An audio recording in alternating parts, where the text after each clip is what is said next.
సైనికులు బంధించక ముందే వారిని తనకు అప్పగించబోతున్న శిష్యుడు ఇస్కరియోతు యూదాకు పస్కా విందులో క్రీస్తు ఆ రొట్టె ముక్కనిచ్చాడు. అదేం కాదులే, తప్పు కాదులే, ఫస్ట్ సారి చెప్పినప్పుడు నేను చెప్తే అనలేదు బాబు. జనానంలోనే కూడగట్టి జనానంలో ఒక చాలా సమానంగా చూశారు. ఇప్పుడు మన మందిరానికి ప్రేమించాడు యేసు ప్రభు, కానీ యోహాను గారిని మరి ఎక్కువగా ప్రేమించారు. ఎందుకంటే యేసు ప్రభు వారికి యోహాను గారికి ఉన్నటువంటి అనుబంధం అది ఏంటంటే అందరూ ఉంటారు, కానీ అందులో ఎవరో ఒకరి మీద ఎక్కువ ప్రేమ ఆప్యాయత ప్రతి ఒక్కరు కూడా చూపిస్తారు. ఇష్టమైన వాడు కొంతమంది ఒకరు ఉంటారు. అందులో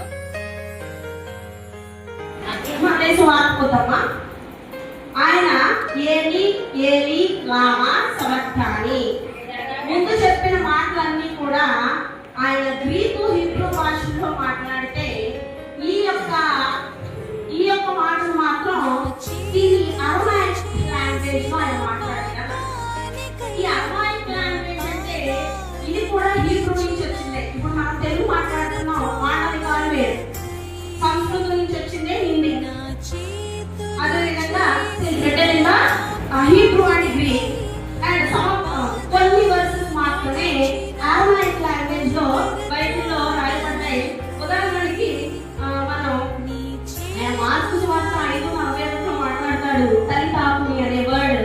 అండ్ మొత్తం మార్కు సువార్త 7:34లోనే ఎప్పతా అని మాట్లాడతాడు. మనం అందరం కూడా ఈ యొక్క పరిశుద్ధ గ్రంథాన్ని చదువుకున్నాం కదా, వెనకాల దీని యొక్క హిస్టరీ ఉంటుంది. రోమన్లు వచ్చిన తర్వాత ఆ భాషని వాళ్ళు ఏమంటే నేర్చుకోవద్దు అని ఆజ్ఞ జారీ చేశారు. ఈ అరమాయిక్ని నేర్చుకోవద్దని కొన్ని ఆంగ్ల ఉంటాయి. రెండు చిన్న స్లైడ్ డిఫరెన్సెస్, రెండింటి మీనింగ్ ఒకటే. ఏలి ఏలి అన్నా ఏలోని ఏలోని అన్నా మీనింగ్ ఒకటే, కానీ దాని యొక్క ఏంటంటే మత్తయి గారు నవలి ప్రయోగాన్ని వాడా, మార్కు గారు సిరియస్ ప్రయోగాన్ని వాడా.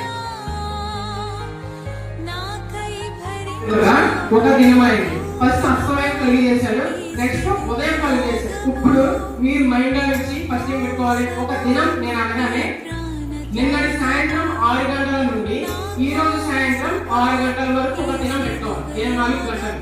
నిన్నటి సాయంత్రం 6 గంటల నుండి ఈ రోజు సాయంత్రం 6 గంటల వరకు ఒక దినం. నేను లాస్ట్ చెప్పాను, ఒక క్వశ్చన్ అర్థమైపోయింది కదా, అందరూ తప్పు చెప్పారు, ఉదయం అని చెప్పారు. ఇంకో క్వశ్చన్ అడుగుతాను, విశ్రాంతి దినము ఎప్పుడు? అనుమానం అనేది ఇందాక ఉదయ గారు చెప్పినట్టు 7వ దినం అనేది చాలా ప్రాముఖ్యమైనది. 7వ దినం అనేది వారానికి చివరి రోజు. అయితే వారంలో మొదటి రోజు ఆదివారం. అది ఇంకెక్కడ ఉంటుందో తెలుసా? ఉంటుంది, ఇంగ్లీష్ బైబిల్లో ఉంటుంది. లోకాసు వార్త 21వ అధ్యాయము 24వ అధ్యాయము 1వ వచనంలో the first day of the week being Sunday.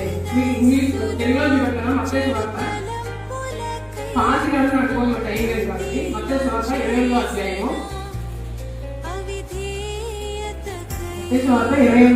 1వ వచనం. విశ్రాంతి దినం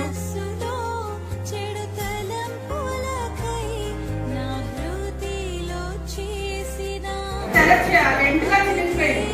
మనకి దేవాలయం చూసినట్లయితే అప్పట్లో మనకి శృంగారమనే దేవాలయం ఉండేదండి. ఈ శృంగారమనే దేవాలయంలో 3 విభాగాలు ఉండేవి. ఈ 3 విభాగాల్లో చూసినట్లయితే మొదటి అధిపత్య స్థలము, పరిశుద్ధ స్థలము, ఆ బయటంతా కూడా ఆవరణ అని చెప్పుకోవచ్చు. ఈ ఆవరణలో సామాన్య అందరూ కూడా ఉండేవారు. ఆ పరిశుద్ధ స్థలం లేని యాత్రలు మాత్రమే ఉండేవారండి. తర్వాత అధిపత్య స్థలం అయితే యాత్రలు మాత్రమే అధిపత్య స్థలంలోకి వెళ్ళి ఇక్కడ సంవత్సరానికి ఒకసారి వెళ్ళేవారండి. ఎటువంటి అప్పుడు వెళ్తే అక్కడ ఆపర్చుంది కాదు. సంవత్సరానికి ఒకసారి మాత్రమే అక్కడ అధిపత్య స్థలంలోకి వెళ్ళి అక్కడ ప్రజల పక్షంగా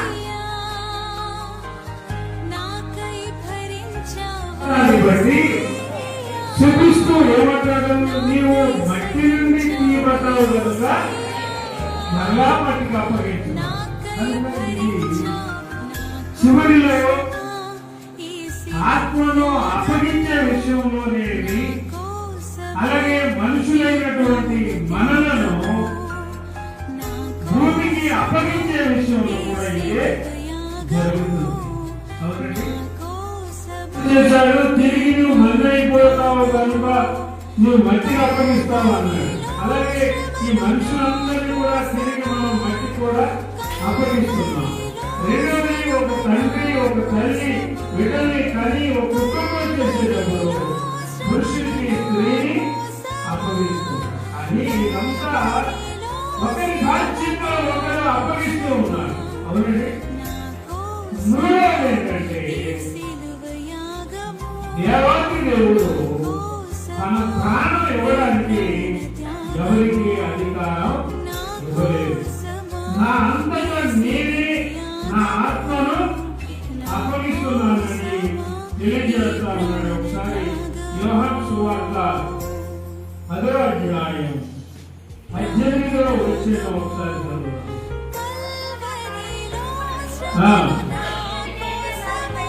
నా అంతగా నేనే పెట్టుచున్నాను.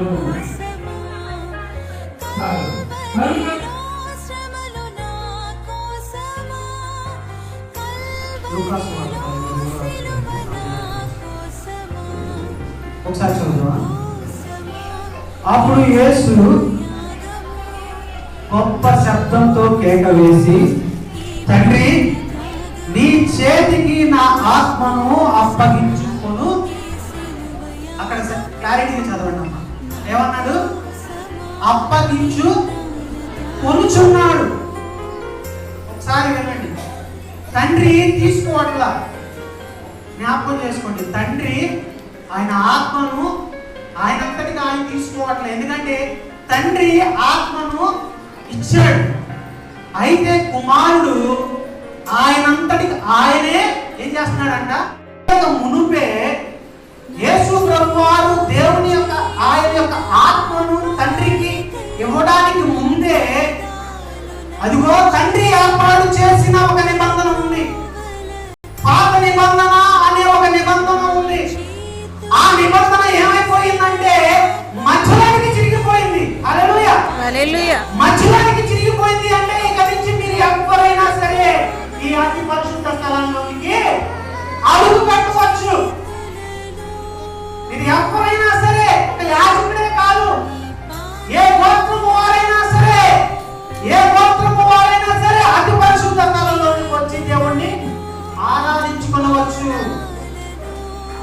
ఇది ఎందుకు చిరిగిపోయిందయా అని ఎవరైనా ఒక మాట చెప్తే, అంటే లేఖనాలు కొన్ని మాట చెప్తున్నాయి. ఏంటంటే ఇదిగో ఇప్పుడు వరకు జరిగిపోయిన పాత నిబంధన అంతా మనం చూస్తూ ఉన్నాం. కొత్త నిబంధన వచ్చేసింది. కొత్త నిబంధన కూడా మనం చూస్తూ ఉన్నాం. ఇంకా దేవుడు చనిపోయిన తర్వాత ఈ తెర చిరిగిపోవడానికి చిరిగిపోయిన తర్వాత ఇదిగో తండ్రి అంటున్న మాట ఏంటో తెలుసా? ఇదిగో నేను వెళ్ళిపోతూ ఉన్నాను, ఆదరణకర్త అనే అతన్ని మీ దగ్గరికి పంపిస్తున్నాను. అప్పుడు చెప్తున్నాడు, ఇదిగో చూడండి ఒక మాట, యేసు ప్రభు నేనే మార్గమును సత్యమును జీవమును, నా ద్వారా తప్ప తండ్రి వద్దకు ఎవరు వెళ్ళలేడు. హల్లెలూయా, హల్లెలూయా. తండ్రి చెప్పిన ప్రతి మాట కుమారుడు చేస్తున్నాడు. ఎందుకు ఈ కుమారుడు చేస్తున్నాడు అంటే తండ్రి అప్పగించాడు. ఇదిగో ఈ లోకానికి వెళ్ళు, పాపము ఈ లోకాన్ని మృంగివేస్తుంది, ఈ లోకం కోసం నీ ప్రాణాన్ని అర్పించు. ఈ ప్రాణాన్ని అర్పిస్తే తప్ప మీరు పరిశుద్ధులు కాలేరు. నా మనస్సులో చెడు తలంపులకై నా హృదయలో చేసిన అవిధేయతకై,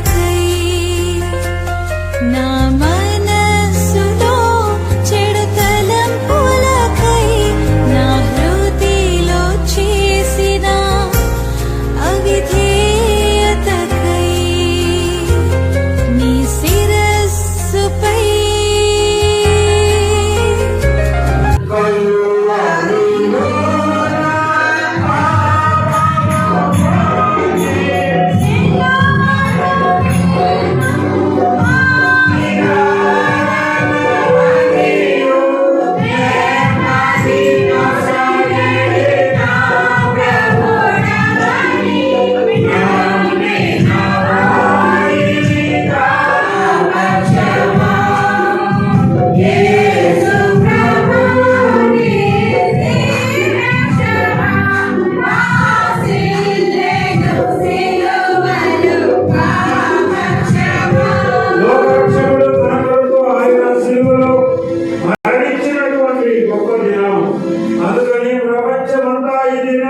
ఎంతో భక్తి శ్రద్ధలతో ఆచరిస్తున్నారు. సిలువే మనకు విలువకు విజయం అని భక్తులు తెలియజేస్తున్నాడు.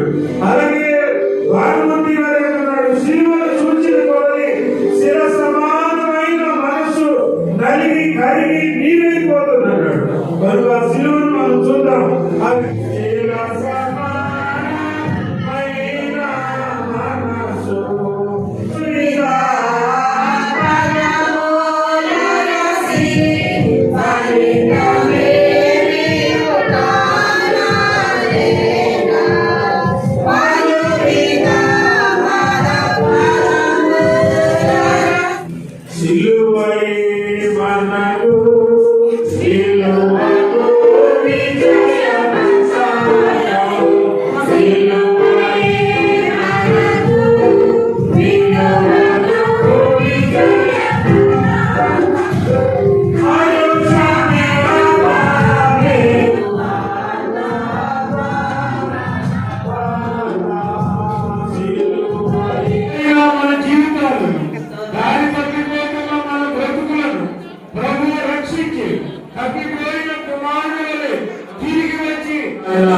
శ్రమిస్తున్నాడు, ఆయన కడిగి వేస్తున్నాడు.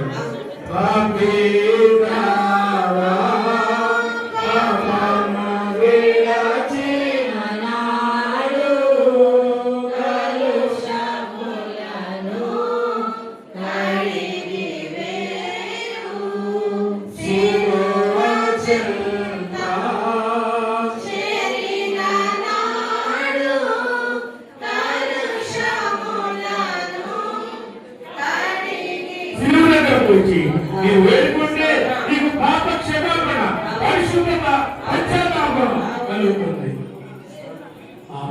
అపరాధిని యేసయ్యా కృప చూపి ప్రభువయ్యా. అపరాధిని యేసయ్యా కృప చూపి ప్రభువయ్యా.